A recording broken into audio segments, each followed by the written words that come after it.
Formal na kinilala ang Pamplona Police Station matapos nitong muling makamit at mapanatili ang drug-free workplace status sa isang seremonya na ginanap sa Pamplona Sport and Cultural Center, Sentro Pamplona, Cagayan, nito lamang ika-27 ng Nobyembre taong kasalukuyan. Ang naturang pagkilala ay patunay ng matatag na suporta ng istasyon sa internal cleansing program ng PNP at sa pagpapatupad ng disiplina, etika at isang ligtas at drug-free na kapaligiran sa hanay ng kapulisan.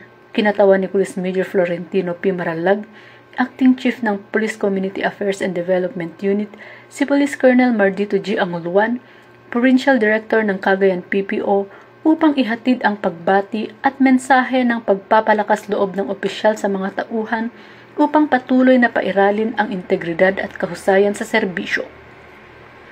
Nagpasalamat naman ang hepe ng Pamplona Police Station na si Police Major Llewellyn D. Guzman sa lahat ng katuwang at stakeholders para sa kanilang suporta sa pagpapatatag ng advokasya ng Pamplona Police Station tungo sa isang drug-free at service-oriented na kapulisan. Sa pagkilalang ito, muling pinatunayan ng Pamplona Police Station ang kanilang dedikasyon sa profesionalismo, pananagutan at tapat na paglilingkod sa komunidad. Mula dito sa Lambak ng Cagayan, ako ang inyong PNN correspondent, Patroluman Balyada, alagad ng batas, tagataguyod ng Balitang Pulis.